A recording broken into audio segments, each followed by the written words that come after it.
En décembre 2012, nous avions rencontré Éric Lehir, le malheureux propriétaire d'une éolienne et de panneaux photovoltaïques abusés par une société de la région parisienne. Près de 2 ans plus tard, son installation ne fonctionne toujours pas, son crédit court toujours et sa vie est rythmée par des procès remis sans cesse à plus tard. Des dossiers comme celui de Éric Lehir, l'UFC Que Choisir en reçoit presque quotidiennement. En 2 ans, plus de 160 ont atterri sur le seul bureau de l'agence brestoise. Et c'est toujours la même histoire, qui commence par un démarchage téléphonique suivi de la visite d'un commercial. Des sociétés peu scrupuleuses proposent aux clients de faire une étude de leur maison dans le cadre d'un programme Maison Verte ou Éco-Citoyen. Le consommateur signe ce dossier de candidature pensant ne pas être engagé.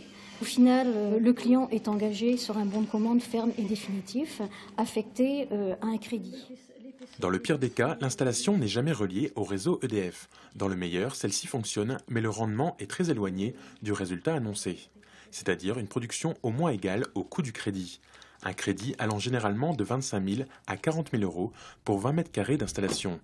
Une somme bien loin de la réalité du marché que dénonce cet artisan local. On voit des sociétés qui viennent de région parisienne et qui installent pour ce prix-là, non pas 60 mètres carrés, mais qui vont vous s'installer 20 mètres carrés, donc une puissance de 3 kW.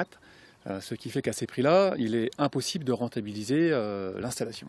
Mais payé au juste prix, l'opération est rentable. C'est ce qu'a pu constater cet agriculteur Léonard à la retraite, très pragmatique, qui après avoir recouvert son hangar, vient aussi d'équiper une longère. Et quand ça marche bien, on rentre dans ses frais, pas certainement en une année. Après, vu qu'on a un contrat de 20 ans, il nous reste une dizaine d'années quand même avec un revenu correct. Aujourd'hui, grâce à ses panneaux photovoltaïques, Jean-Claude s'offre un joli complément de retraite. Mais lui n'a pas subi de démarchage téléphonique, il a été voir plusieurs artisans locaux et a comparé les devis avant de se lancer.